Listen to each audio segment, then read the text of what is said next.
Okay, here's what the neck's supposed to look like, and now instead of fastening off at the end of my second side, I decided to leave the stitches on because what I'm going to do is start sewing for the assembly. So what you want to do is, with that point, we're going to be joining it. We're going to be joining this whole side with the point from the very beginning of the first row with the last row in the last stitch that we just worked, and we're going to sew up that entire seam,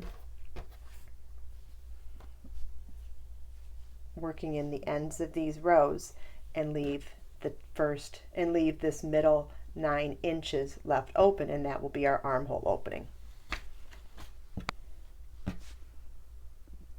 All right, and so what we're going to be doing is working double crochet 2 together, one leg being in the end of rows from the last row, starting from the last row and working inward towards the first row. So we're going to do one leg in the first row, one leg in the last row, and do a double crochet 2 together. Then we're going to chain 3. Then we'll work in the next end of rows on either end of that, working towards the center of this side that'll give us the armhole opening. So I'll show you what I mean by that.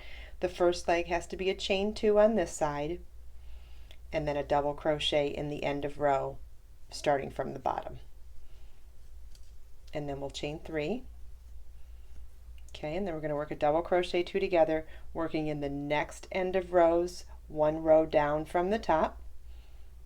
So we yarn over, pull up a loop, yarn over, pull through 2, but we don't finish that stitch because now we're going to work in the next row from the bottom. Yarn over, insert your hook, which would have been row 2. Yarn over, pull up a loop, yarn over, pull through 2. Now we have 3 loops on our hook. We're going to pull through all 3, and we'll chain 3. Okay, then working in the next end of row down from the top, which would be row 50, yarn over, pull up a loop, yarn over, pull through 2, and then now working in the next end of rows on the bottom, which would be the end of row 3. We're going to yarn over, insert our hook in the end of row stitch, yarn over, pull up a loop, yarn over, pull through 2. Now we're going to pull through all 3 loops on our hook, chain 3. Okay, then we're going to work another double crochet 2 together in the next row down from the top and the next row up from the bottom. Yarn over, insert your hook, yarn over, pull up a loop, yarn over, pull through 2. Then working in the bottom one, we're going to yarn over, insert our hook, yarn over, pull up a loop, yarn over, pull through 2, and then we'll pull through all 3 loops on our hook, chain 3. Okay, then working in the next end of row from the top and working in the next end of row from the bottom, chain 3. And do that one more time.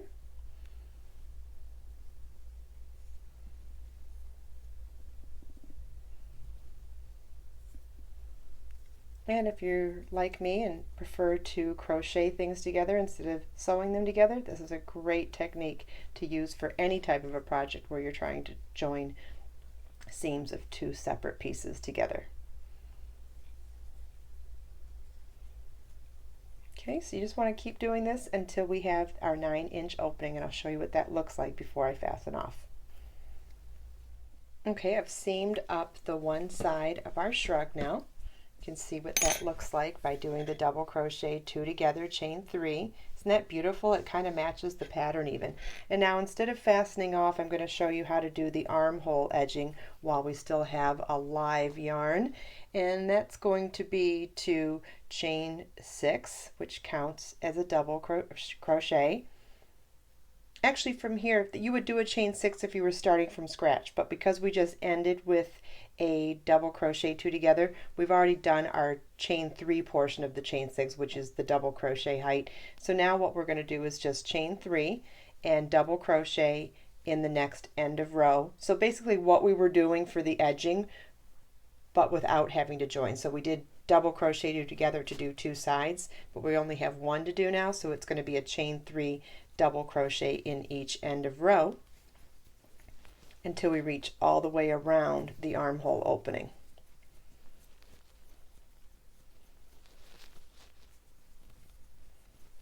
And then at the end we'll chain 3 and slip stitch to join in the first stitch at the beginning of this round and fasten it off.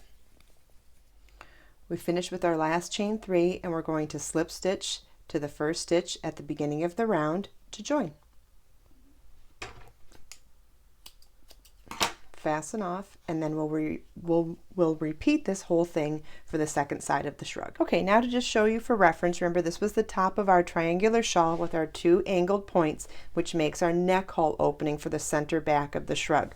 We now took the beginning point of our triangle and joined it to the last edge of the last row of the triangle and joined them together to create a body seam for the side, leaving 9 inches opening for the armhole. We then did 1 round of edging to complete the armhole before fastening off. So now we're going to take the other end of row of the last tip row of the triangle, and we're going to join it to the tip of the first row of the triangle, and we're going to sew that whole seam, leaving our 9-inch opening for our sleeve, and then do 1 round of edging just like we did for the first sleeve.